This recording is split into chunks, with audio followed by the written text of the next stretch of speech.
Hindi cinema की सबसे classic फिल्मों में शुमार गुरुदत्त की प्यासा। लेकिन क्या आप जानते हैं कि इस फिल्म की आत्मा, एक फिल्म की रूह एक ऐसी औरत की कहानी से आई थी जिसे समाज ने कभी स्वीकार नहीं किया। फिल्म प्यासा की गुलाबो वो किरदार जिसे देखकर हर कोई मंत्रमुग्ध हो गया। पर असलियत में गुलाबो सिर्फ एक कल्पना नहीं थी, वो हकीकत थी।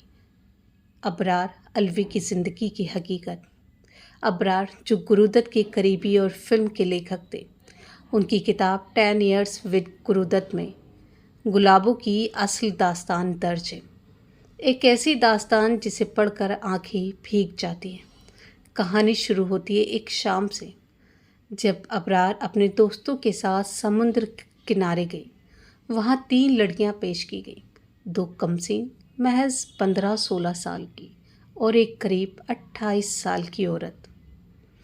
दोस्तों ने अबरार से कहा, एक को चुनना ही होगा। अनाड़ी अबरार उलझन में थे। मजबूरी में उन्होंने बड़ी उम्र की औरत की तरफ इशारा कर दिया। वो चौंक गई। उसने हिचकिचा कर कहा, इन कमसीन कलियों के होते हुए मुझे। और इसी एक इशारे ने अबरार की ज़िंदगी की दिशा बदल दी। वो औरत थी गुलाबो। रात बीतती रही, दोस्त रंगरेलिया में मशगूल थे, पर अबरार उस औरत के साथ एक कुटीर में बैठे रहे। बस बातें होती रहीं, बातें जो सीधे दिल में उतरती चली गई।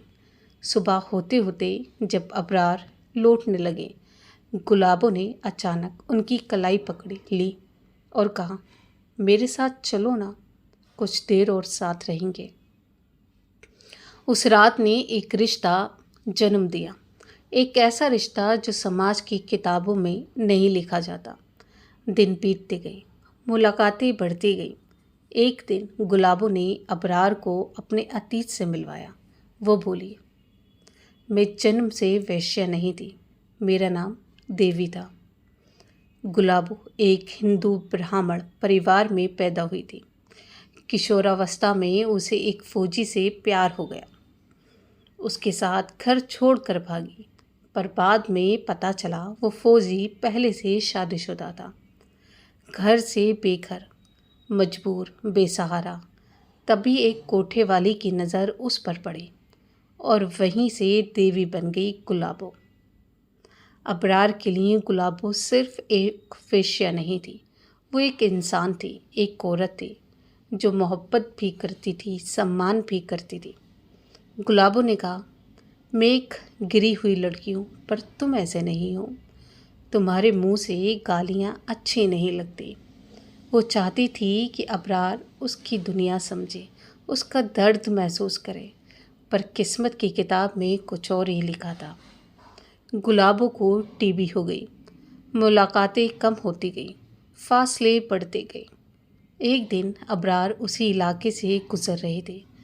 बस की खिड़की से बाहर झांका और देखा, गुलाबो की शव यात्रा निकल रही थी। अबरार सन रह गए, चेहरा खुला था। वो मानना नहीं चाहते थे, पर हकीकत सामने थी। घर लौटकर अबरार ने पूरी दास्तान गुरुदत्त को सुनाई। गुरुदत्त चुपचाप सुनते रहे और फिर बोले, इस पर फिल्म बनेगी। यहीं से जन्म हुई हिंदी सिनेमा की सबसे महान फिल्मों से एक प्यासा, गुलाबो की कहानी। जी हाँ, वही गुलाबो थी जिसकी कहानी अबरार के दिल पर लिखी थी। फिल्म के कई डायलॉग्स गुलाबो की ज़िंदगी से हूबहू उठाए गए। गुलाबो आज भी जिंदा है, न किसी कोटे में, न किसी किताब में, बल्कि प्यासा की हर पंक्ति में, हर डायलॉग में और उन अनकही कहानियों में जो बॉलीवुड के पीछे के दर्द सिर्फ दिल में दर्ज है। दोस्तों, अगर आपने प्यासा फिल्म नहीं देखी है और अगर देखी है तो एक बार हमें अपनी राय ज़रूर दें कि आपको गुरुदत्त की प्यासा कैसी लगी, अबरार की प्यासा कैसी लगी।